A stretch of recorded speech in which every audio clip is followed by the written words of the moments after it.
Simon Hicks. They'll loosen up that line. You won't see 11 players within 5 yards of that I body. think I mentioned, what, a bludgeoning or something like that. That's what they came out and did. 7 state championships since 2014. I tell you what, for those young men, there's no better feeling right now. Hello, everyone, and welcome back to another episode of FYFFE, the podcast, here on another Thursday. And we hope that this week will be much better audio-wise. We know last week we had a slight issue, but we worked on that. We got it fixed, and we're going to continue to mold and get better and better as we go along. If you already know, I'm Adam Ward. This week's podcast, I'm joined by Jonathan Bartlett, otherwise known as JB. Greg Mears, he's our color analyst. JJ, otherwise also known as Jeremy Johnson. We kind of flip-flop him around. You'll hear me reference all these guys, especially the two that we go by their initials. I'll call them kind of both throughout the episode. Don't get them mixed up. It's JB and JJ, and yes, they look quite different from one another.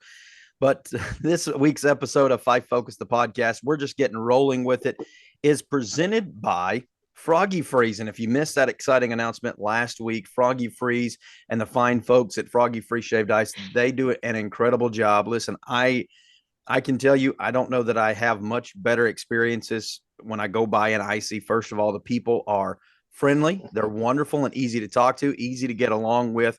They've got just about every kind of flavor you can think of in their a wide array of 35 flavors. And not just that, you're not just stuck with these particular 35 flavors. If you want to mix and match, they'll do that too. We talked last week about what our favorites are. JB wasn't on the podcast. So JB, tell us what your favorite flavor of shaved ice is. JB doesn't eat shaved ice. Bro. Oh man, is that a health kick thing? No, just never been my thing. Bro. Cotton candy ain't my thing either though. So I mean, it's just some things just don't work out for everybody. Okay. You know why he doesn't like it? Because he's never had Froggy Freeze. That's exactly right. Yes. You've got to get home to Fife for a game. As folks know, they set up for every Fife football game. They also set up for the Little League ball games on Saturday mornings and afternoons and all that. They'll also come. They've got 3 different trailers. They'll come to your event. You need to give them a call. That's our friends at Froggy Freeze. I need to get their number pulled up here, and I should have done that. But give our friends at Froggy Freeze a call, and they're going to make sure that you get done up right. They're going to bring out the trailer. They're certified. They've got all the licensing. Okay. And by the way, as we mentioned last week, they're run by 2 former educators. The 2 guys on the crew down below me know this. Know them very well. They will vouch for them in a New York minute. These are some of the finest folks serving some of the best shaved ice you're ever going to have. Give our friends at Froggy Freeze a call today, and they present to you FYFFE. Now, what's coming up on the podcast tonight? We're changing things up just a hair because we had to make an audible at the last moment. As you noticed, we're another man short this week. Drew Sims is not with us, and he's the one that has a lot of the intel on what the offseason is like, Fife football-wise, and what spring practice is under Coach Benefield. We're going to dive a little bit into it, but we'll be a little more reserved because none of us have experience with Coach Benefield. So we'll give you our thoughts on it, but we'll let Drew dive into that. Hopefully next week he'll be back with us. We're also going to talk new potential rules coming to college football. And I know those guys. I know you guys have seen the new rules that have come out or are being proposed anyway. I want to get your thoughts on that, as well as the new UFL merger that happened just a few weeks ago. And then, of course, we're introducing, it's not so much new as it is something that's been here, but where was Greg? It's the T-shirt segment. We're going to get into that. As you can see, Greg is wearing yet another T-shirt representing someone that he's going to indulge with us in just a bit. And we'll have our 10 minutes of crap where everybody's going to get to tell you what's on their mind, followed up by the upcoming things at Fife. And oh, by the way, I can't forget this. If you're not already following us on our socials, what's the matter with you? Why aren't you following? You need to follow us.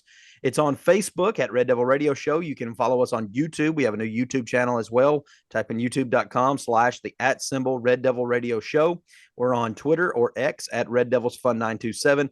And we are also on Spotify. All you got to do is search FYFFE the podcast. Gentlemen, without further ado, let's dive right in as we and JJ, I'm going to be honest, this is kind of coming off of a question that you asked of our special guest from last week in Tucker Wilkes, when you asked him what he does in the off season and the things that he goes through, things that he puts himself through in the off season. So this is kind of a springboard off of this, but when we get into this mode for football, some of these kids are still playing a sport, whether it be from basketball. Most of them don't play basketball anymore. They go into baseball. They'll take the few months off during the winter and prepare for baseball. And of course, everybody knows baseball really gets ramped up in the 1st of January, right after Christmas. What do you imagine this off season is like, not just this season, but all off seasons, but especially coming off of a championship like FYFFE is? JJ. All right. First of all, can you hear me okay? Yeah, we got you. Okay. So I think, for the guys, Tucker hit on that, take a few weeks off, probably take in enjoy some time off. But I think everybody on this crew knows that football never stops at FYFFE. It doesn't matter if it's basketball season, baseball season. Those guys are still working out.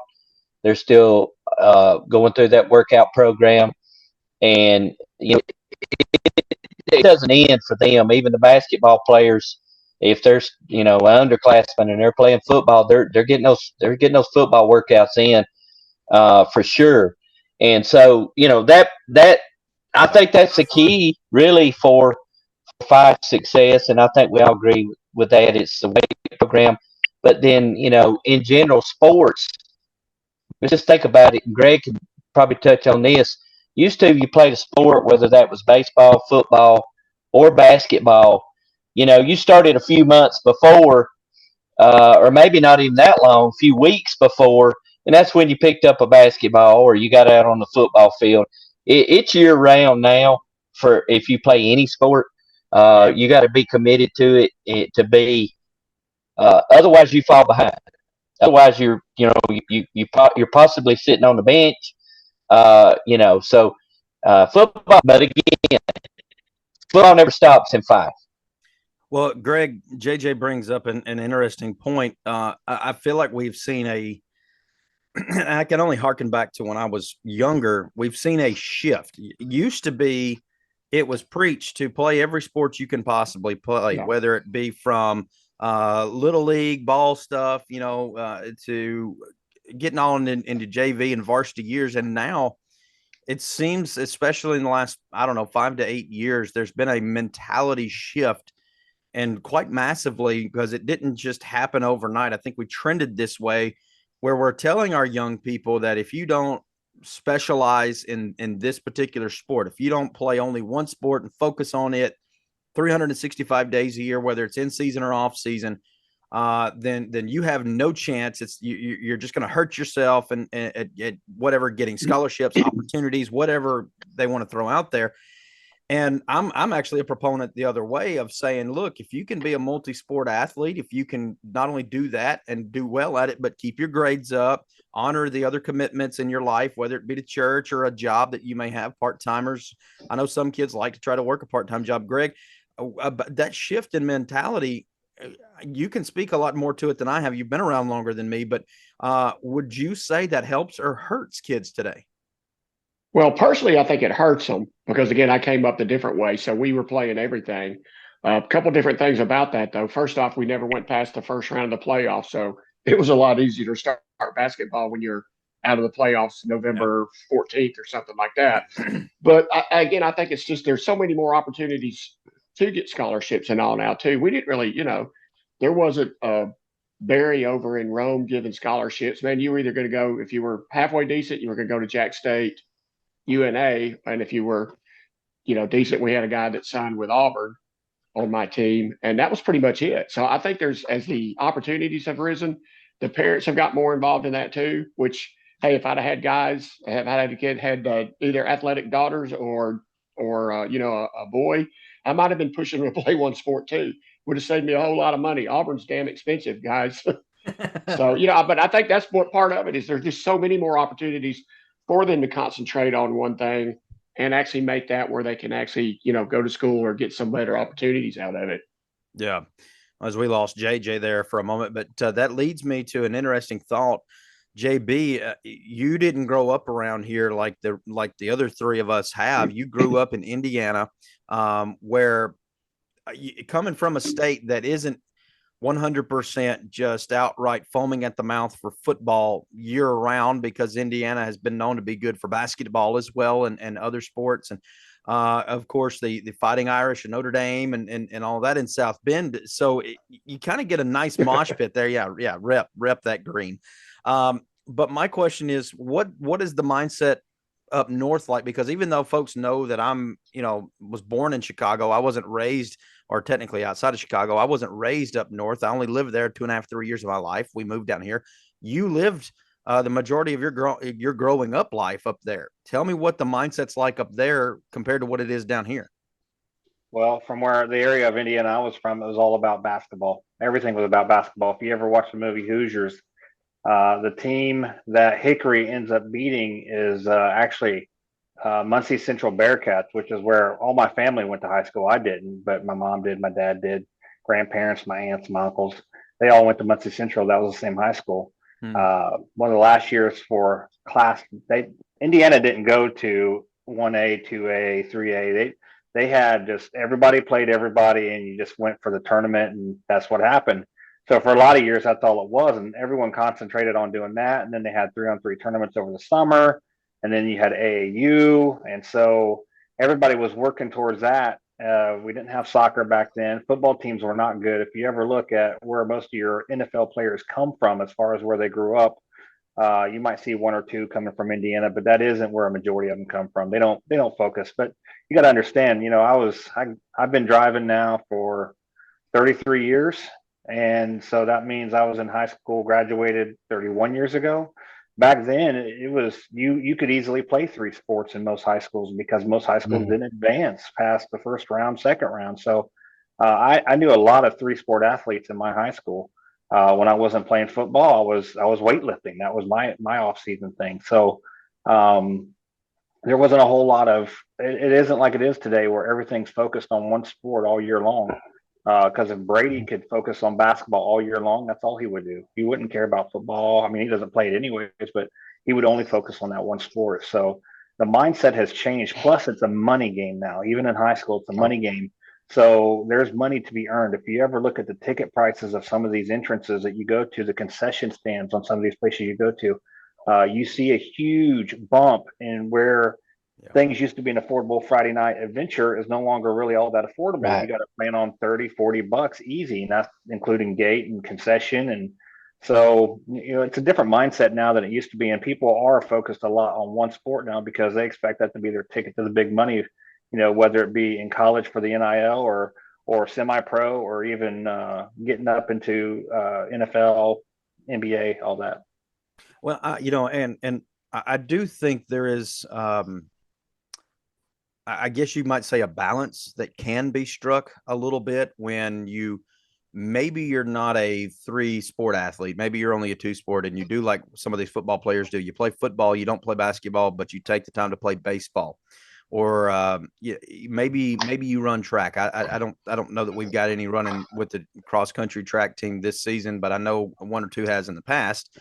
I think there is a balance that can be struck to a degree, in the sense that, FYFFE themselves have had multiple players go play not just D1 ball, but I think we kind of highlighted this a little last week. You've sent others to play D2 and D3 ball. Tanner and Tyler come to mind, and Wilhelm, and they went off and played ball over in Carolina. I've got others that are just popping in my head. And of course, everybody wants to talk about, the Ike and Brody right now, because they're the most recent that have gone on to play college ball. Logan Anderson ended up as a walk-on at Auburn, and that was a big deal. I had the opportunity to be the one to announce that. Peyton, excuse me. Yeah, Peyton. See, I hope Logan's still here. do that. Hey, maybe I do it now and not do it during football season. I'm just saying. But Drew missed it. Drew missed it. That's his fault. Drew missed it. But Peyton, got to go off and be a walk on at Auburn for a few years. And dadgummit, I know this is a little off course with this, but I'm going to say it. Even though I am not an Auburn fan, and that's been well established on this podcast and through 3.5 episodes now, I will say that one Iron Bowl where he got on the field and then dadgummit, they turned right around and called the timeout and they pulled him out. That irked me. I was proud for that boy. He was fixing to finally get in a D1 game, and no less in the big rivalry game, the Iron Bowl. They had a running back get hurt, and so they're just looking get him on the field. And I'm like, hey, there's Peyton. Okay, do good. I want you to have a good play here, man. Right. I want you to have a good play here. Right. And they pop a timeout, and they pull him off, and I'm like, ugh. But anyway. There's a balance I think that can be struck. JJ, I want to get your one final thought here because I think your connection's a little better. We did lose you for a moment, but is it possible you think that there is? Can you agree with there being a balance that can be struck with playing both? Is there a benefit to it, or do you think that maybe going to a singular sport focused mindset's the way to go? Well, I mean, I'm coming at it from the perspective of a single sport player. He played football 7th grade, and then he decided to to make basketball his choice. And had he wanted to continue football, I would have supported that. I will say this to me, and this is just me, so all the football people on here don't get mad if you're listening to this. To me, there's a higher level of skill that needs to be developed on a basketball court. We're talking about ball handling, we're talking about decision making. There's a lot to be developed, and if you don't spend time on that, you're not going to compete at a high level. Now, it just depends. If you want to compete on Sand Mountain and win a county championship, or win the Sand Mountain tournament, or win your area and lose in the regionals, then that's fine. You can put in enough work and during the summer and all that. But if you want to compete for a state championship and compete against those schools that are basketball schools, you got to give that time. I personally think a kid ought to be able to play as many sports as he wants to, and get the whole experience, at least in the beginning. Maybe they later on. I mean, he finally said, "Look, football's boring to me, Dad." Okay. Yeah, you know what? If it's boring to you, I'm gonna let you make the decision. He made a good decision because it ended up well. But then you have examples like Brody Dalton, and Brody played basketball, football, and baseball. Yep. Never got any time off. Now, on a basketball perspective, as far as the skill that he could have had as a big man and stuff and all that, he didn't have that skill. But he was powerful. He was an athlete, and he had enough, and it was enough to propel FYFFE, to the state championship in basketball as well. And they wouldn't have made it without him. So parents have to make decisions, in my opinion. And Adam, I've got another perspective too. Or JJ, yes, go ahead. Go ahead. I've talked enough. Go ahead. If you listen to some of the Dr. Andrews, the orthopedic surgeon to the stars. He's really dead set against all around one sport because of the repetitive injuries, and the younger kids are starting. They're traveling baseball from the 5th grade, from 5 years old on. And, his opinion is it contributes to a lot of these, especially baseball and the Tommy John injuries and things like that, trying to throw a curveball too early. But again, playing one sport and just playing nothing else and playing it year round, he's really, really dead set against that. We're going to come back and revisit that topic a little more and be a little more specific towards FYFFE in that regard next week when Drew joins us, because he's the only one of us that went through that type of offseason multiple times, mind you, at FYFFE under Coach Benefield. And also, Drew was a multi-sport athlete as well. He wasn't on the basketball court, but he played baseball. Maybe I'll get him to tell you his broken arm story as well when he broke his arm playing baseball.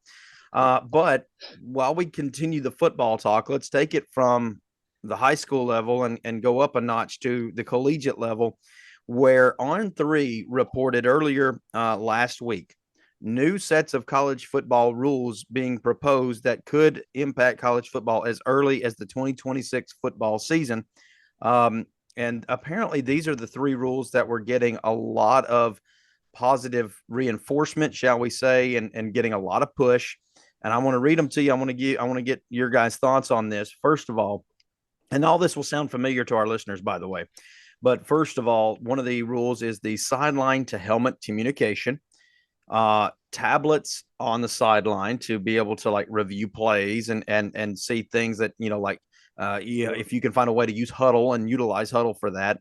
And then the 2-minute warning in each half. Now, of course, if that sounds familiar to you, even just the average Joe listener, it's because if you've ever watched one NFL game in the last 5 to 7 years, especially after they introduced Microsoft Surface tablets, who is not a sponsor of this podcast, free advertising there.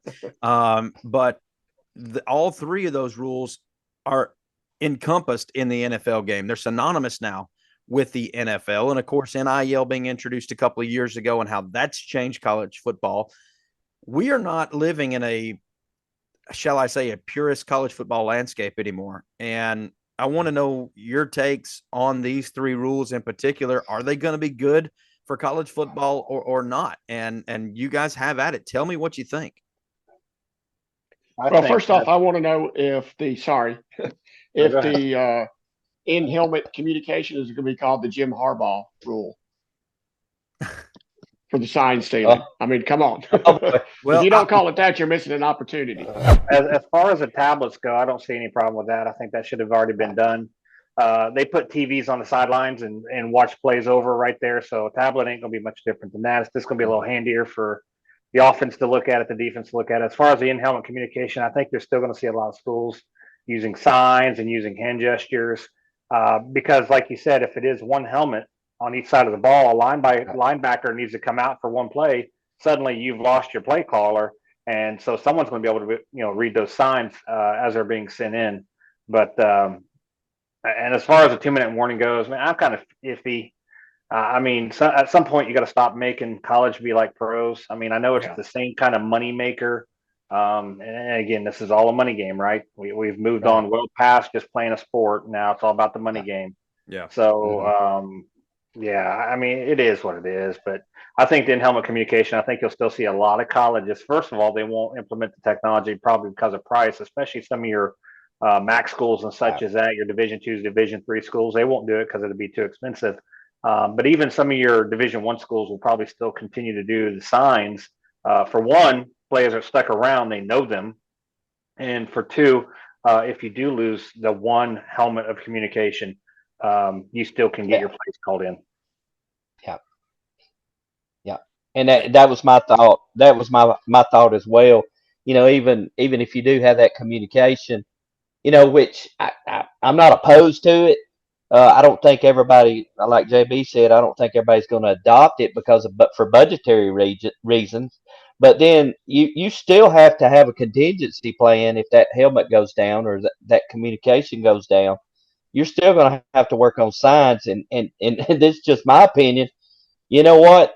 I don't want some quarterback out there trying to figure out what this means because his helmet went down. I want him to know what that means and us not have to deal with that in game. So, I don't like it from that aspect because you're dumbing the game down, really. Instead of them having to learn what signals are, transport the play, get the play from the sideline to the.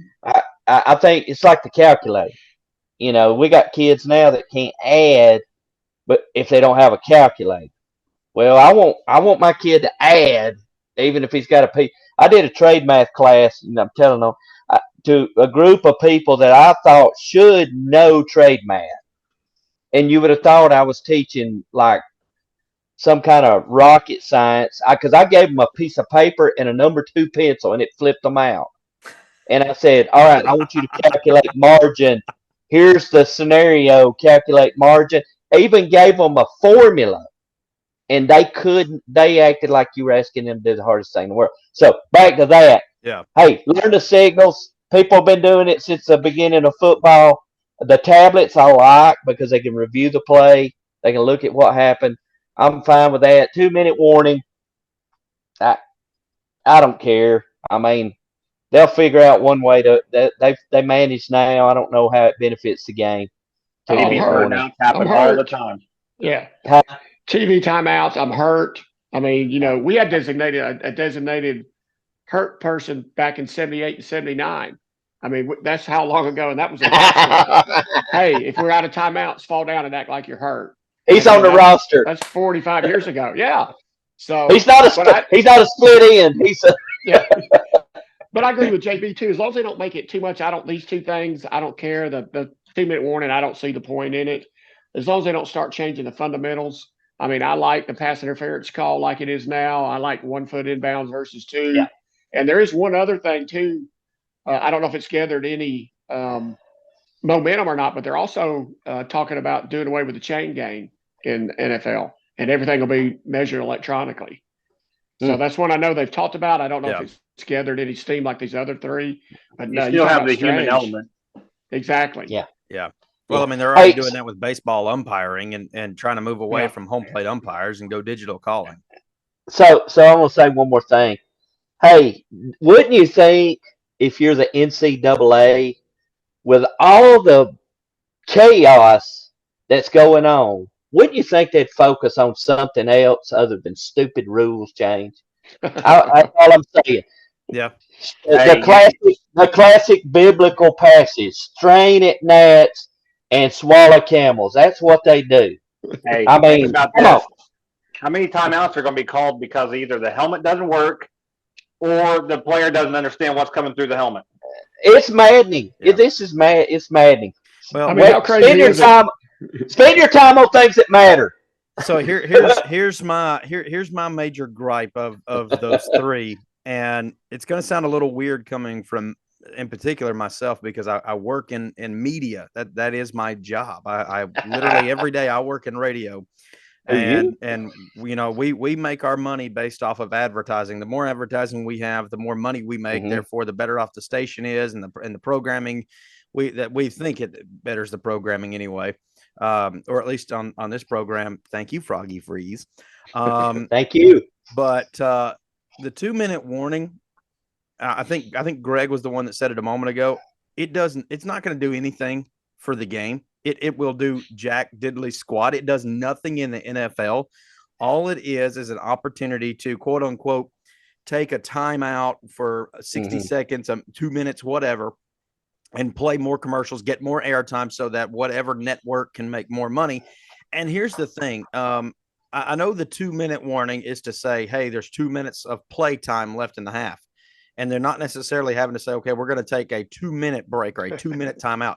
But my gosh, there was a time in the Super Bowl that it was 6 minutes of real time before they came back to the game. And even then they had like another minute of a promo. Hey, coming up this week on NBC, don't miss a new show, pop. And I'm like, can we just not have the game? Can we not have the stinking game? And it's happening in college basketball. That's why a few years ago they made the rules to change college basketball to, quote unquote, try to get it in a 2-hour block, because it was going beyond that. And even still so, they still pack as many freaking commercials in there as they can.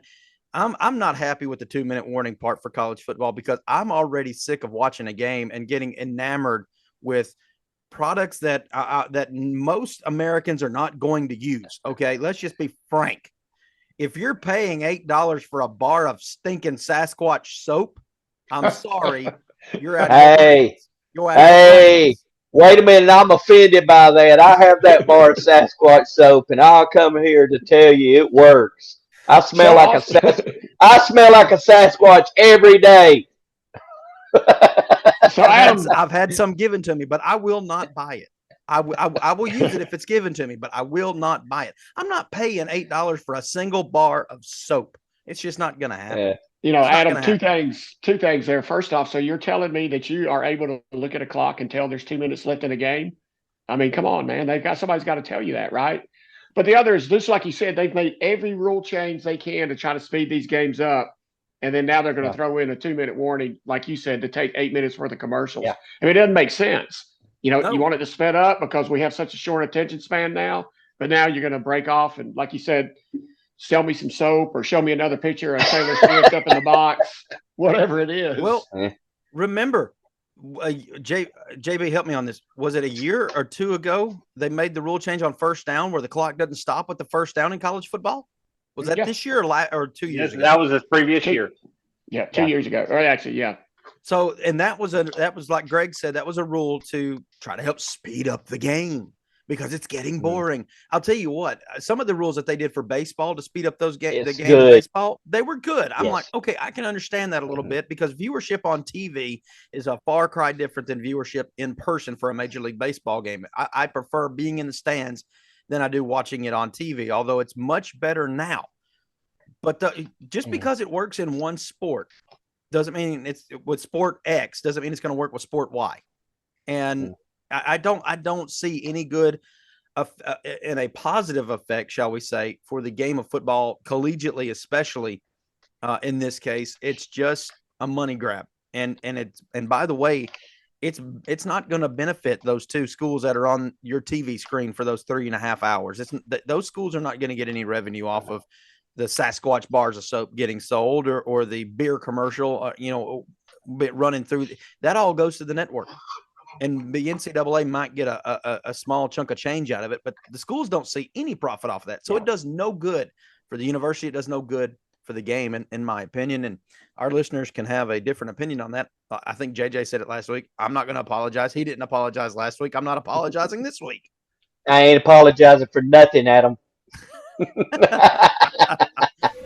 We're going to keep on the football talk because now kind of combining the last two topics of spring ball and football itself. And we're going to I can't say a new because they've tried this, 15 times now in the last 30, 40 years and got two spring leagues that merged together. The USFL, the United States Football League, and the XFL have merged.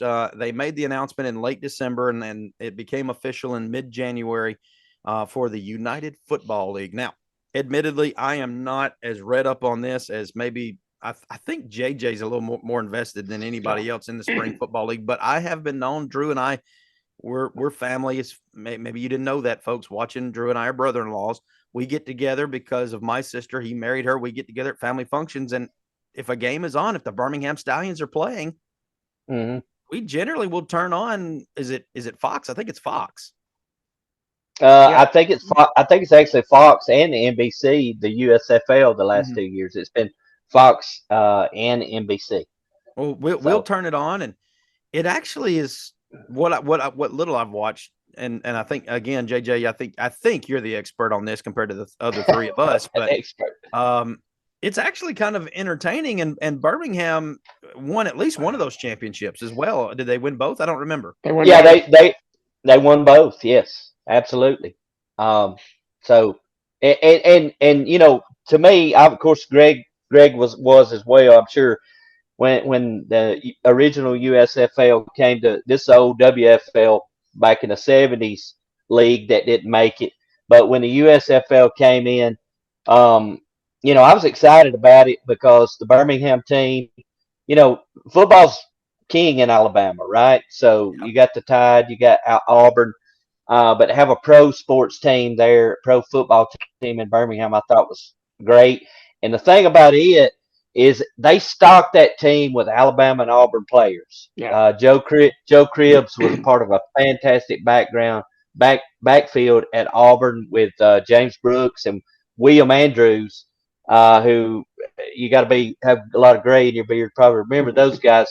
Fantastic backfield. You had Joey Jones, who was a wide receiver for Alabama. They plucked some NFL guys.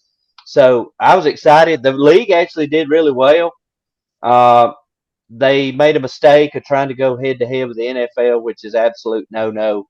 They should have stayed in there. Whose fault that was? Yeah, that's everybody's favorite former president, Donald J. Trump. Probably wasn't his best moment, but he did win $3 in that lawsuit. He did win $3 in that lawsuit. He won. We got good news and bad news. You won. The bad news is you spent $3 million to get a $3 settlement. But so when it came back, when they rebooted, I loved the concept, the teams, the uniforms, the colors. I loved every part of it. the league's done well because it had that backing from Fox and NBC as well. And I don't know how the ratings did. They centered everything in Birmingham, so all the teams played it, which was a big boost to the Birmingham economy, having all those teams. The only problem was, well, Birmingham was the best drawing team in the league. I wonder why, But the XFL got delayed because of COVID. Dwayne Johnson purchased that league. Who, The Rock, he's The Rock now. He's playing that persona, but I think that they had a very good first season, and I think this is the only way those two leagues could survive was to merge. And so I'm talking a lot, but I'm excited about it because 8 teams.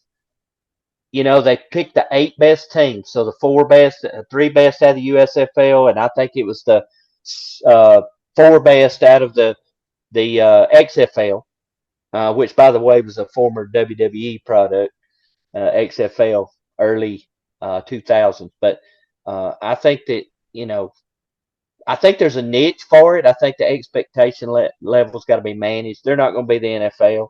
Yeah. But I think it's a good place for guys who really are good to earn a paycheck and maybe get a roster spot.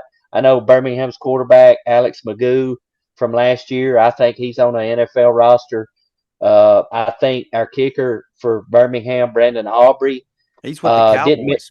Didn't miss a field goal or extra point all year to it mattered. God love him. But AJ McCarron is back with the St. Louis Battlehawks. He'll be their starter. He was the MVP, I believe, of their first year. So, really cool stuff, and I'm really excited about it. We've already talked about this. I want to go to. I'm going to a couple of Birmingham home games this year. Yeah, if possible. One thing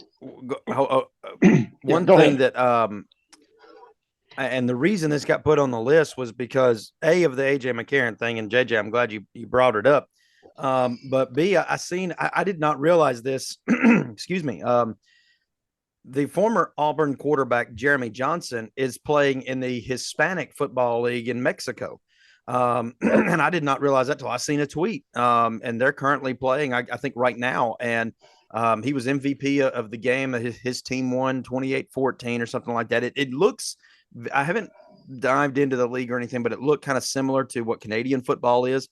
But to that point, and I want Greg and JB to both talk on this a little bit, because it used to be when these spring leagues wouldn't work out, if a player didn't make it in the NFL, they legit would have to leave the country, at least for a season, to go play and try to keep some kind of athletic career alive, whether it be go play Canadian ball, whether it be go overseas. And I know some of those European nations have leagues of their own. Mexico's got their own league, as I just discovered this week. What's the advantage of having this spring league? Obviously, you keep your guys here in the United States, but what's the advantage beyond that? Do y'all have an answer for that? Well, it does become somewhat of a feeder teams to the NFL. I think the San Francisco kicker was on a USFL team last year too, if I'm not mistaken. So it is giving guys an eye their opportunity, to keep their skills up, to make some decent money, do what they may still love to do. And so again, if you're keeping them over here, gosh, I have a book I read about 5 or 6 years ago about a guy playing in a league in I believe it was Italy, and I cannot remember the name of it, but it was a fascinating read, talking about how it was playing and how rabid the fans were over there about these semi-pro football teams. So again, I think it just kind of enhances it. If you could put a good product out, so you're talking about the original USFL. I mean, they had players everywhere too. That's where got Herschel Walker was on that team, in New Jersey. They went out and signed real players. They had real money. I used to actually, believe it or not, usher for the Birmingham Stallions. I was in Alabama, and we would come up and usher because they played their games on Saturdays for the most part. We would usher those games, and because you got paid like $20, and then at halftime you got to sit down and watch the game. So they had some really good teams, really good talent. If you put some decent talent on there and you win, I mean, it'll your teams will survive. Yeah, and I think St. Louis, St. Louis in the XFL averaged about 40,000+ in attendance for their home games. I don't think Birmingham as a USFL team averaged quite as much. But yeah, the football was good. And, if you put a good product out there, people will watch it and people will come to see it. JB, can this be a good product? It can be. What you have is you have a lot of players who they can't let their dream die, so they still put out the effort that they were putting out before. You get players who maybe been out a few years but want to maybe get back into it. Maybe they've left the NFL and they're just trying to revamp their skills. This is for pro level players, they don't have a 3-season or a 3-sport season. I mean, they're done with that. They've been done with that. So, your players, your Bo Jacksons and stuff like that, they don't exist anymore because you have all these opportunities. So if you're in the NFL, you're an active player, then you have all season workouts. I mean, you get some time off, but you're really working for next season once the season ends. For these other players that are kind of either on a scout team on an NFL team, or maybe they just left college and didn't get drafted, this is their chance to showboat their skill. And you got to understand, these other leagues, they have taken the byproduct of the NFL that the fans like, and they have combined it with the rules that the fans hate and taken those out and implemented some other rules. And it's so much so that the NFL is starting to look at their product and say, maybe we should be doing that. And that goes back to that NFL good old boy bureaucracy on how we're going to keep it this way because it works. Well, sometimes it don't work and you're just too blind to see it. So I think this product is good for two things. Number one, it's going to better the NFL long term, at least from a fan standpoint. And on the other aspect, you're looking at these players who get maybe they've only got 3 years left in their semi-pro or pro playing years. This may be what they want to do. Most players move on into real professional jobs or whatever their next step is. But for these other players, they can deliver a good product. And if you've ever played a sport of any kind, when you win or when you're playing well, you can't match how you feel with anything else. It is just a completely different feeling. You're in a stadium full of people and they're all cheering for you because you just won the game or you contributed to the team winning that game. It's an unreal feeling, and that's what these players are searching for. And of course, you got fans who can't afford to go to the NFL. I mean, if you look at the Super Bowl price tickets, I mean that ain't for that isn't for the Jonathan Bartlett fan. That isn't. No, they don't price that for me. All right, you see the concession stand. That isn't priced for me. Me and Brady went to Notre Dame for a South Carolina game here in Jacksonville, and I kid you not, I think it cost us $50 for probably, I think it was 2 small pizzas and 2 drinks. It was just outrageous. So some of these smaller venues can do different things. It's like your minor leagues. Yeah, they have special promotions. You can bring this can in to save $3. So there's a lot of opportunity for the fans, and that's who they're really serving. But what about the presentation? And JB, I'll stick with you because you kind of hit on that a moment, forcing the NFL to relook at some of their models and how they do things. One of the things that pops into my brain that the spring leagues, even before the merger, that they were doing is a model that they were trying to do with like NBA basketball on the broadcast, where they'll mic up the coach and about once a quarter let's go inside the huddle with Coach Doc Rivers of the LA Clippers. And you hear Doc for 15 seconds screaming, go after the ball. We got to get the rebounds. We got to play hard for the next 2 minutes. These are critical moments, or they do it in college basketball now. The NFL's never done that. The NFL doesn't do that. A lot of coaches are of the old school vein, like Bill Belichick. They don't want that, but they started doing that in the spring league, and there was a lot of positivity from the fan base. Said we absolutely love it. We love flying a drone right up to that huddle and hearing the coach, and not just in a replay. Not like this was moments ago with Coach so and so. They do it live. Why you'll see the coach taking the paper and he'll put it up to his mouth like this, and you'll hear him. XZY Piper Z split wide open gap. Okay, he's going to be open. Now you've got to get it to him. You got to take 3 steps and throw it. You hear stuff like that, and the people love that. Do they bring that to the NFL? You got to be careful. You have to be real careful. I know that by the way, that was a terrible play call by me, but never mind that. I know the TV audience. I know TVs and networks have been very liberal with their use of language. and you know as well as I do, from all the way from pee-wee to pros, coaches will use the language that they use on the practice field, in the timeout huddle, on the sideline, going into the game. They will use the same terminology. So networks have to be a little cautious. I mean, how many times have you watched a game and you've seen a coach yell something and you knew what they were yelling? There was no question what they were yelling. Yeah. So bring He it didn't into like that call. there's going to be some. You're going to have to be real careful. Yep. Who you give the microphone to, because they're not going to watch what they say just because they're on TV. Yeah. As a matter of fact, they might even let it fly more. But I think it's a good viewpoint from the fans because they get to see that coach or that player in a way they've never seen him. True. So I think it can be good, but I also think it can be bad. Yeah, I loved it. When I first season the USFL's back, I'm like, wow, this is kind of cool.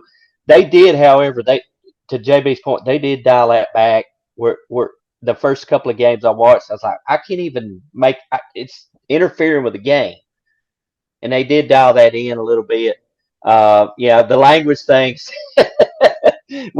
We're not talking about saints here necessarily when it comes to they're going to use language. Hey, so a couple of things real quick. In case you didn't know, Birmingham Stallions coached by Skip Holtz. Yep. Lou Holtz's son. Defensive coordinator, longtime SEC defensive coordinator, John Chavis is on that staff. Did not know that. He's been on that staff for the last 2 years. I think that's why their defense was solid. Then you got Alabama player Bo Scarborough. It's on the roster. Running back. Matt Corral, Ole Miss quarterback, is projected to be the starter.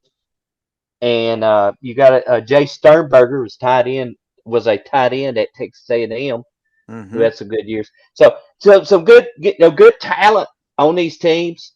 AJ, real quick, I'm gonna shut up. AJ went to the XFL because he could have got a backup job. He wanted his boys to see him play football, and that's back to what JB said earlier about these guys, just wanting an opportunity to show what they got. His motivation was for his boys to see him actually play football and be on the field. And, it was a great story all year for that XFL in their first season. After tearing his ACL in the preseason with the Atlanta Falcons, his first season going into a backup role for the Atlanta Falcons, and he tore his ACL. So coming off of that, it was a story of perseverance for AJ. Greg, before we move on, I think you had a thought. I'm going to get you slipping here on it. Well, it actually was about the technology and how the NFL uses some of it. I'm not drastically mistaken. The overhead cameras with all the cables, that came from one of those earlier spring leagues, and the NFL adopted it.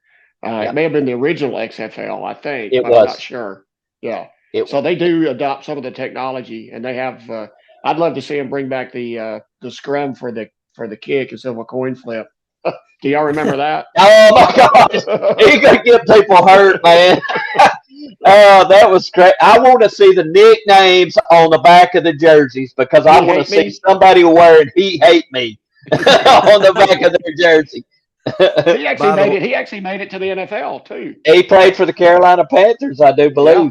By the way, before we move on, there is, and we won't stay on this, but there is one league also making a comeback.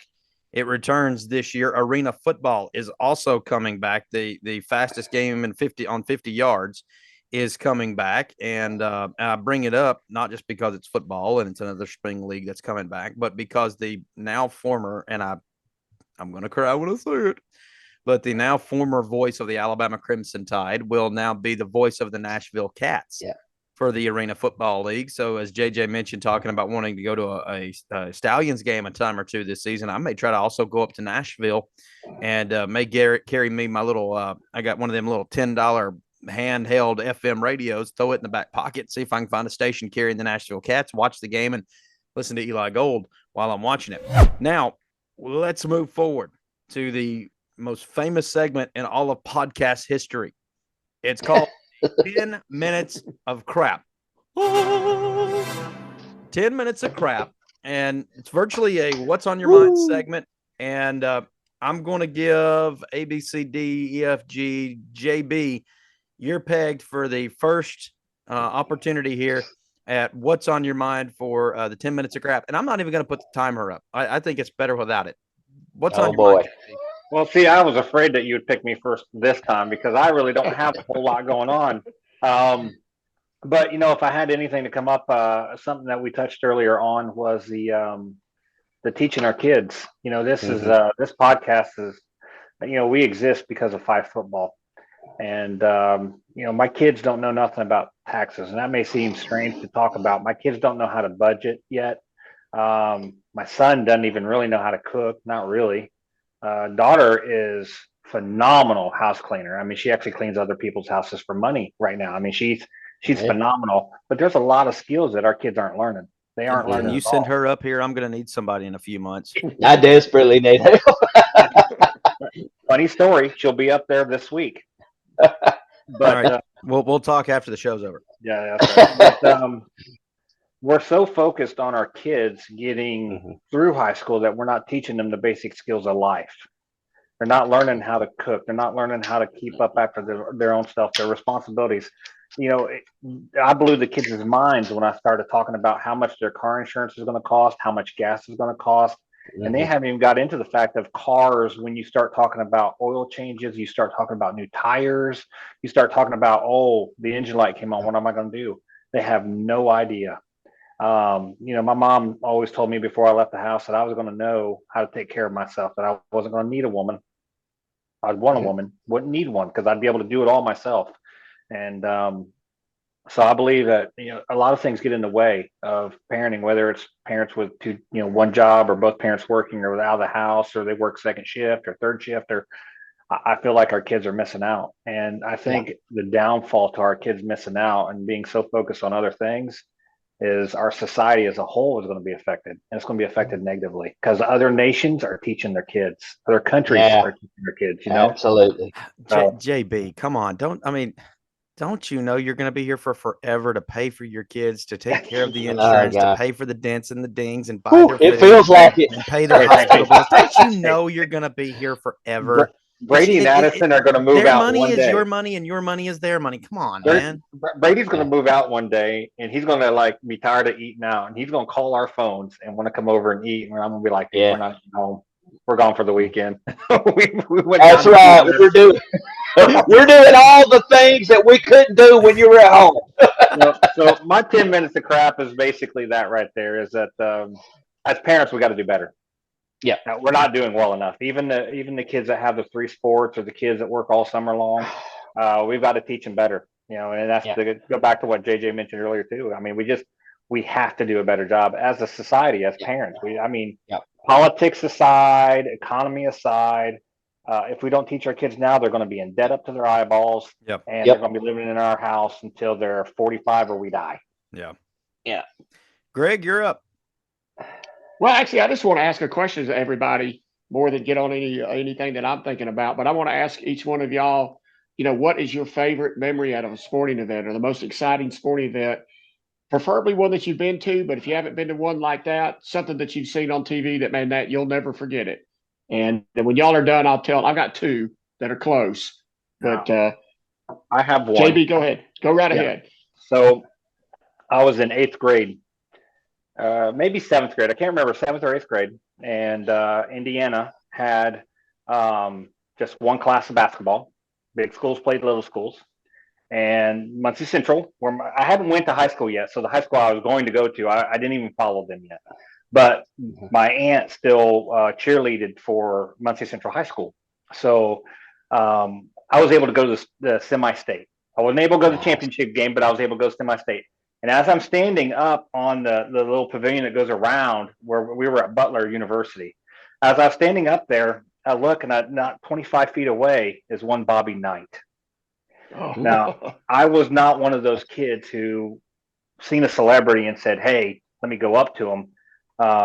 You knew what kind of discipline Bobby Knight teached his team. So you just I kept my distance. Amazingly enough, that season, that same high school had won their 8th state championship in basketball. And they still hold the record for the most state championships in Indiana for basketball. But that was why one unique experience was just standing up there watching the game, and not 20 feet away stood Bobby Knight. Were you out of chair throwing range at that point? Could he get one near you? Oh boy. I like. Hey, don't get me wrong. I like the general. Yeah, kind of absolutely. coaches. Well, he's like a lot of people. He makes verbal mistakes and does some action, things that would question. I mean, we all do things. Every one of us have done something, an action that we wish we could take back, and said things we wish we hadn't said. He was just on the public forum, and therefore it got more attention. Right. Hey, I played for that coach in high school, so I'll be honest with you. I loved him to death, but that, you see some things that was done and said, you think, oh, I remember that. JJ, I'm going to volunteer you to go next to answer that question, because I'm like Greg. I've got two, and it might take me just a half a minute to get it out. So go ahead. Yeah. So, not celebrity wise, but I tried to think back things I had actually attended, and so I'm going to tell this first. I went to a basketball game this year. Well, Greg and I both did. Matter of fact, Greg will remember this game. We went and watched Fort Payne High School in Scottsboro play. So it had been since I was in high school, since I'd been to the game, where the stands on both sides were packed. And we got there before the girls' game started, and we had to stand on the end line or at the end of the court. We stood through the entire girls' game and through the entire boys' game, which actually was a really good game. Both games were. So it made me think back when I was in high school, and Hoosiers always resonated with me because of the small town doing something that no other team had ever done. And so back in the late 80s, early 90s, our basketball coach at North Sand Mountain, Glenn Hicks, actually got hooked up with Paul Westfall, who had coached for the Los Angeles Lakers, who was coaching the Loyola Marymount team that was averaging over 100 points a game. He actually had a mentorship, and I'll call it that. Coach Glenn Hicks, he's at Sylvania now. He's still coaching. He may not say that's what it was, but he adopted that style of play. And I can remember we opened a new gym, and we opened the whole thing, and you talk about electric. The stands were full. The scoring led the nation at one point in scoring over 100 points a game. I still don't know how they did that, but the trip that we made the first year lost in the sub-state to a Hazelwood team that had Terrence Lynch and Antonio Langham on the team, lost a close one, made it to the state tournament in Auburn at the old venue. I remember we played the defending, I think they'd won it the past 3 years. I've never seen men so big in my life. These were grown men. They were grown men. We had the guy was 6'11". Alonzo Johnson had actually played at Tennessee. He didn't even start. He didn't play that much. And then he had a guy that was 6'6", who was about 280 pounds. Their big man, and it was just unbelievable. But our guys battled, and up until, I don't know, 10 years ago, it was the highest scoring game in the history of the Alabama State high school basketball. I'll never forget that game because it was a special thing for a small community. And I'm going to mention Ider right here, that's just right up the road, and Coach Jamie Pruitt, who I hope he hears this. I think if anybody deserves to win a state championship as a high school basketball coach, I think Jamie Pruitt deserved that one because he was on that North Sand Mountain team, and he was one of the best basketball players I'd ever seen. Those girls battled. Their best player was out until the semifinal round, McKinley Traylor, and she put on a show. And so I know it's a special thing for Coach Pruitt, for the Ider community, and it's just a great time, special time. So shout out to Coach Jamie Pruitt and the Ider Lady Hornets. But those are the things I remember, man, just seeing those small schools battle and come home with a blue mount in these small communities up here on Sand Mountain. Hey, and by the way, basketball's dang good up here in Northeast Alabama. It is, isn't it? Northeast Alabama Junior College You need a basketball team because you would be competitive with the players that have come through over the last 5 years. You would have been very competitive. Just saying, North. Immediately competitive. Immediately Just competitive. saying. Yep. Yep. Yeah. I'm sorry for talking too long. No, But I get you're good. passionate You're about good. We're going to rename this to Jeremy John. No, I'm just kidding. that. Go ahead. You can always hit mute. You can always hit mute, brother. All we're going to see is this. So, aside from 7 state championships, of course, 14 will always be one of my absolute favorites, mainly just because it's the first. The two that came to mind, and to kind of give a foreshadowing, I guess, a little bit. Well, it was foreshadowing to us. Greg had actually texted the group earlier, kind of, what he was thinking about for his portion of this, and so it made me start thinking about it. And I'll give one that everybody can sort of relate to because I've heard it from several people. And I'll be quick with this one. My first one is the 2019 Alabama LSU game in Bryant-Denny Stadium. Of course, everybody has the great debate: is 19 LSU better than 20 Bama? And pretty much everybody that was on the field on the 20 Bama was also on the field for the 2019 Bama team, minus a few like Tua Tagovailoa and such. But you had a classic shootout in Tuscaloosa, but that's not even why it sticks out in my brain. It's because, and I'm going to say this, and I'm going to stay away as much as I can from the political side. It was not a presidential rally, but on that day, we knew what we were getting into. It had already been announced that President Trump was going to be at the game.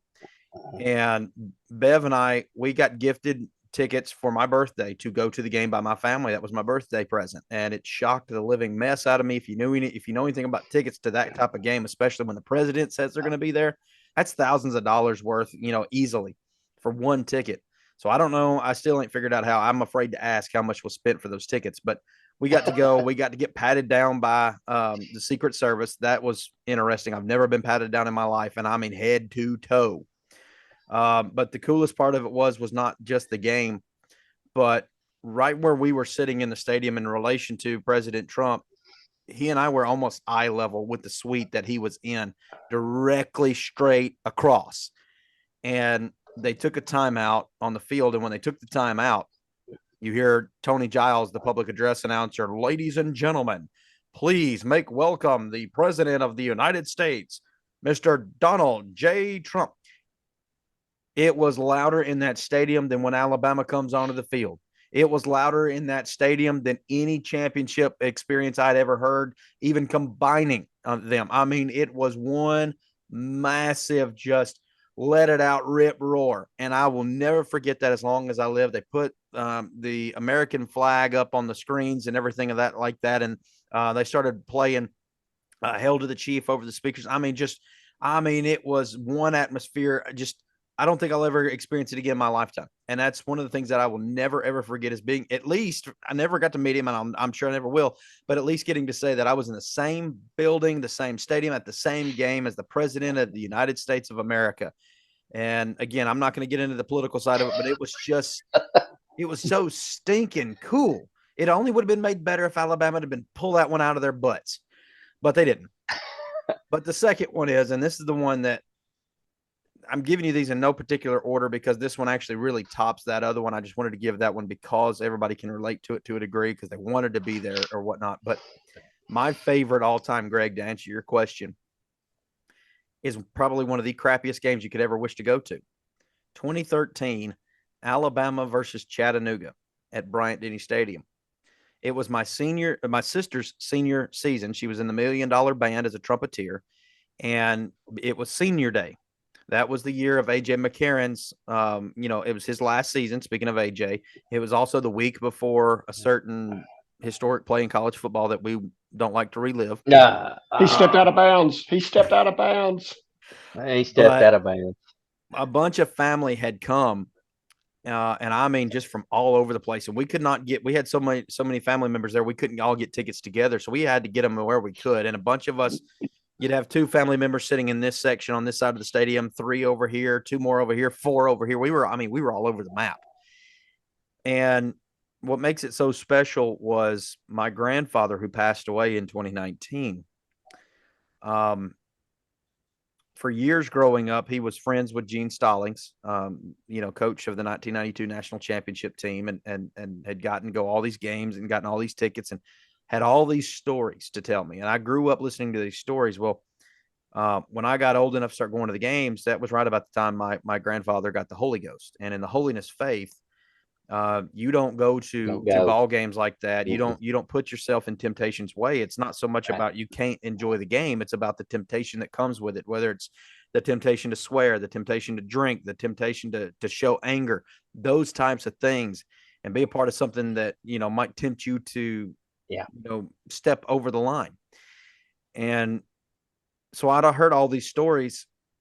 And as I got older, it became very aware, prevalent to me that I may never get my own story with my grandfather at these games. And they were interesting stories.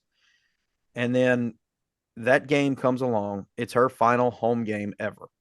Final game she'll ever march in at home. And my grandfather said, "You know what? That's my granddaughter. I've not got to see her march at Alabama, not one time." And he was the biggest Alabama fan I knew. And he was a boot wearer. He rode horses. He had his own cat. He had cattle. I mean, I never saw the man wear tennis shoes a day in my life until that day. And he whipped out a pair of white New Balances. Yes. The dad bod white New Balances. Yeah. That we mow the grass in and such. And took off, went with us to Tuscaloosa. And there was no question. We only have 2 tickets. Who wants to sit with their grandfather? Me. I want to. And it just ended up being me and him. We were in the corner. I'll never forget this as long as I live. We were in the corner, sitting underneath. They had just finished installing all 4 big new TV screens in the corners. I don't remember jack squat about the game. I don't remember jack squat because I was having so much fun watching him have fun. I'll never forget when Alabama ran out of the tunnel and him standing on the bleachers, not just standing on the concrete, but took that extra step and stood on the bleacher and had a pom-pom in his hand and was going nuts and just screaming and hooping and hollering. And all I could do was grin from ear to ear because, man, it made me so happy. And in my brain, I'm going to have a story to tell my kids one day. I'm going to have a story to tell my grandkids one day.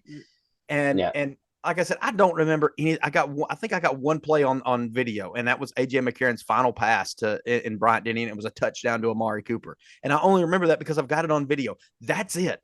I just remember going to the concession stand with him, pigging out on hot dogs, and getting the largest thing of Coca-Cola we could get, and just laughing, having a good time. And I'll tell you,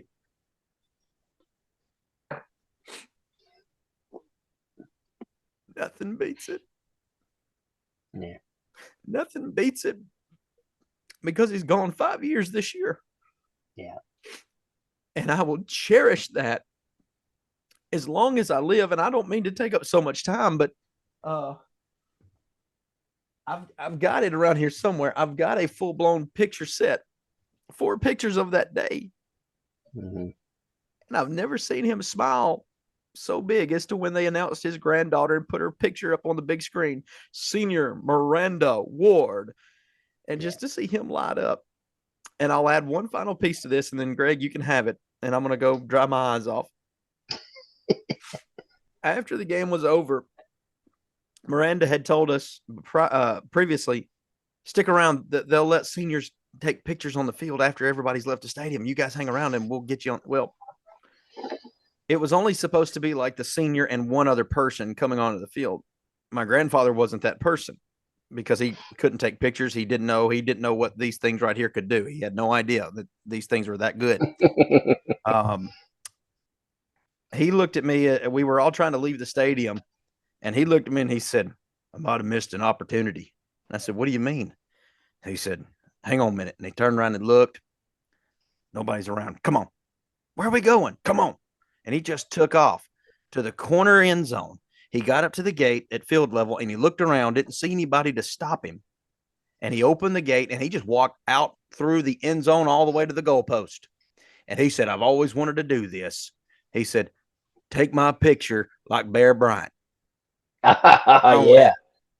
Papa, we're going to get in trouble. He said, "What are they going to do to me? I'm never coming back." So I took his picture, and man, I tell you, it was one of the best days of my life. Top, I know my life is really fixing to change here in a few months, but it will always be top 5 for certain. So I didn't mean to get too real on everybody, but Greg, shut me up. Take it over.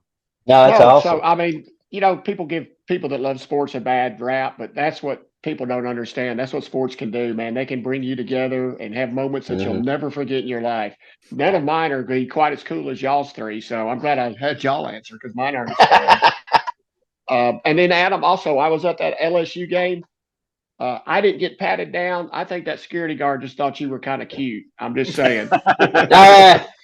I mean, how do I get him off of this thing? How do I thought the same thing, but I wasn't gonna verbalize. I didn't get patted down. I'm just saying. But my 2 memories both revolve around the Iron Bowl, and it was 84 and 85. And I thought 85 was my favorite till I got thinking about it. And that's the kick of the very last play of the game. It was Bo Jackson's birthday. We sang happy birthday to him after the game was over. We gave him the L. And somehow, I'm past the statute of limitations, we snuck gallons of wine into that thing. And we were toasting in the student section. It was just a blast, just, one of those games. But I think the one I really remember more than that, I had more fun at, was the year before when Alabama was like 5 and 6. And does everybody remember Wrong Way Bo? Yes. Does anybody remember who tackled Fullwood? His name was Rory Turner. Fullwood, Bo went the wrong way. They went for it on 4th and 2. Yep. It was supposed to be Bo was supposed to lead Fullwood in. He went the wrong way. Fullwood, and I quote, got waxed. I just waxed the dude by Rory Turner. His nickname was the Black Assassin. And that's what he said after the game was, I just waxed the dude. But even better than that was they came back down and had a chance to win. And McGinty was the kicker. And it was like automatic, man. He was good. He was like Del Greco for him. He was a fantastic kicker.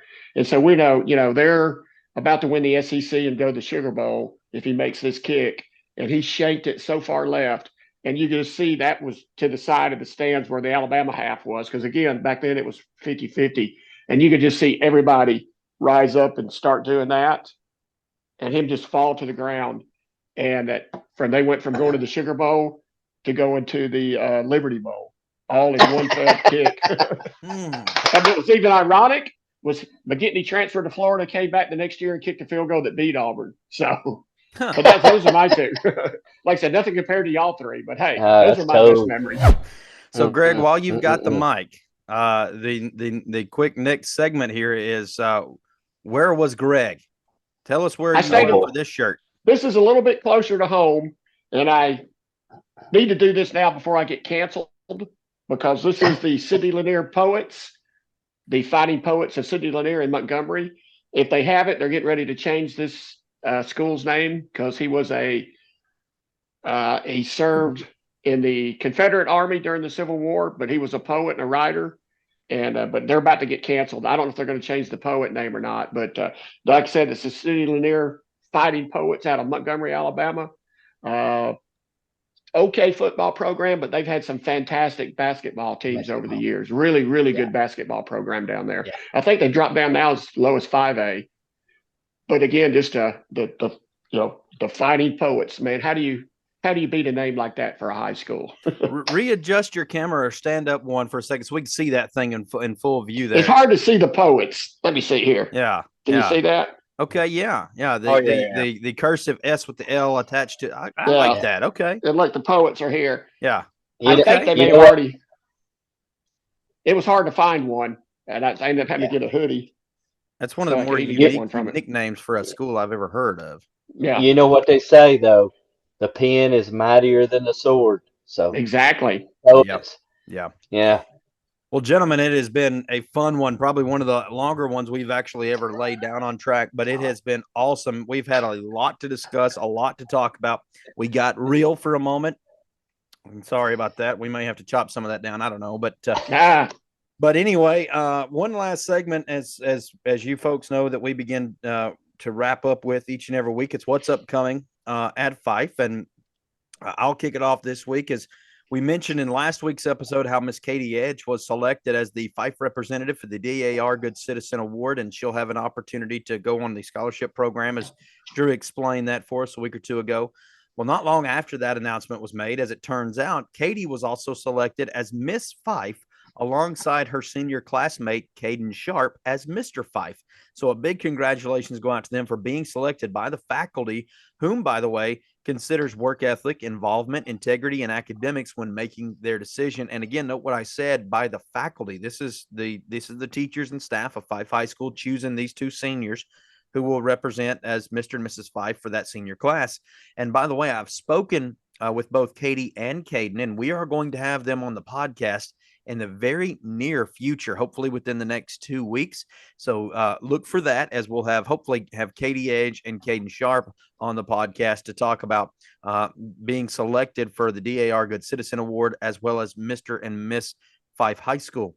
Also want to send out, and this one's also a little personal to me, because for those who don't know, I was in band in high school. And so I'm always encouraged to see excellence being shown in the arts, and want to send out a huge congratulations to a friend of mine and Mr. Bo Esposito, director of the FYFFE High School Marching and Concert Band. Mr. Esposito took the FYFFE High School Concert Band out to earn all superior ratings at the District 2 Music Performance Assessment.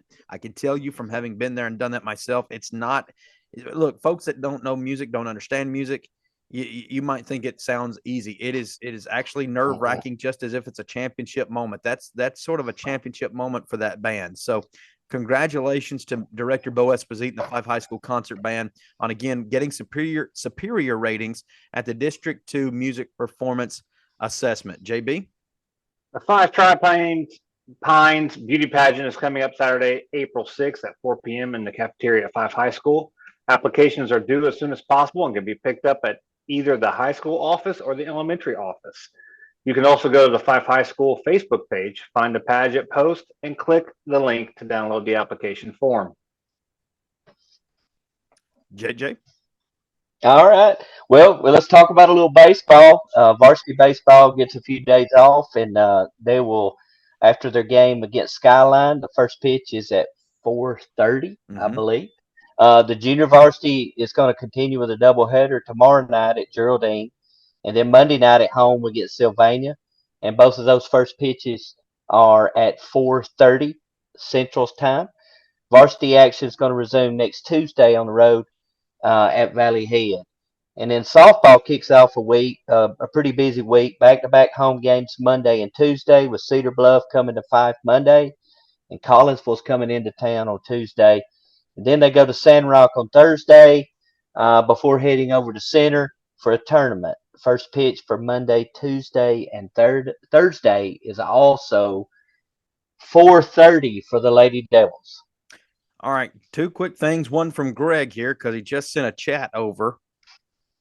I'm afraid to lose. What is it you said? Tell the folks what you said. I'm going to blow y'all's mind. I was actually Mr. FYFFE as well. I don't. No, you're a liar. But there's a caveat. I'm pretty sure that the faculty had nothing to do with that. It was probably just a popularity contest back then. I'm glad to say our standards have gotten higher then. Yeah. Hey, I went to Boise State too. I used to be a scholar. You went to Boise State? I went to Boise State too. I was so did this Mr. FYFFE and Caden Sharp. He also went to Boise State. So yeah, there you go. There you go. I still think you're lying, but whatever. No, I show you the yearbook. We want pictures. Next podcast, yes. We want yearbook pictures. Let me see if I can dig that bad boy out. The other piece is, and before we say so long, prom. This is dropping. When folks watch this, hear this is on. It's on Thursday. Prom is the very next day after this drops. FYFFE's prom. And I'm not going to rail on them. I'm not going to say a whole lot, except to say, you young people go into prom. Make wise choices. Okay. Prom is a night to enjoy. Prom is a night to have fun with your friends, your dates, make memories. But it should never be used as a night to make bad decisions that could and will impact the rest of your life, whether it be alcohol related, whether it be in the backseat of a vehicle or in the bedroom, whatever the case may be. Drugs. I know we run rampant on the mountain with this stuff. Make wise decisions. Make it a fun, eventful night, but also a safe night. All right. That's all I'm going to say on it. All right. Prom king, baby. Prom king. Oh, see, he's lied. There, man. Gosh, I never knew Greg lied. I never knew Greg lied this much. That's what happens when you. That's what happens when you transfer high schools into a school that is just dying for any male. Is it just me, or is his nose getting bigger as this podcast goes? Yeah. I know you're lying. But hey, God. You know, the bad thing is when you peak in high school, everything is downhill from there.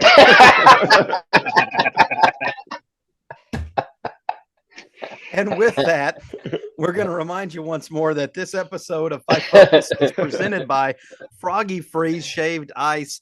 And if you want to get Froggy Freeze Shaved Ice on your team, you want to get them on your side, whether it's to a church function, a family function, like we've got a family reunion coming up in a little over a month. It'd be an opportunity to get them out there. You need to give them a call. And I've got the number right here. I'll give it to you, 256-717-7239. Again, 256-717-7239. Or if you're actually watching this on Facebook or YouTube, you can see the number on your screen right now. Again, 256-717-7239. Miss Johnson and all those folks at Froggy Freeze. We're going to continue with them for, I think, another 3 weeks or so and continue to tell you all about them. I actually was reminded of a funny story as I read that number. It just came to mind. I'm going to save it for the next podcast concerning Froggy Freeze. So Froggy Freeze, it's our podcast each and every week. I will say that Miss Johnson, they like to get their phone calls after midnight. So make sure you call them after midnight. No, I'm just kidding. To grow here, man. I'm just kidding. They take their calls after midnight. They're not owls. No. What was it Greg said last week about the Catholic nuns? You got to be careful. They'll wrap your knuckles. Yeah. Johnson may come with a ruler and wrap your knuckles. Hey, yes, she would. I guarantee. I guarantee. She's just a former educator. That's okay. Yeah. Well, guys, as always, it's been a pleasure. I have thoroughly enjoyed this. Folks, follow us on our socials. Hit that share button on here. Tell folks about it. Again, we're going to have some other great guests coming up in the next couple of weeks.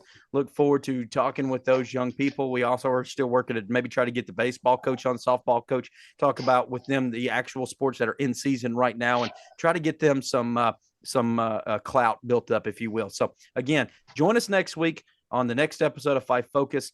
We have yet, I think, have we had everybody on here at one time? I don't think we have we? No, we haven't. We've got to get all five on. So we're going to work on that coming up hopefully next week. For JB, Greg, and JJ, we bid you so long, everyone. We hope you enjoyed this week's episode. As always, have a great evening or good day whenever you're listening to this. May God bless you. And as always, go Big Red. Yeah.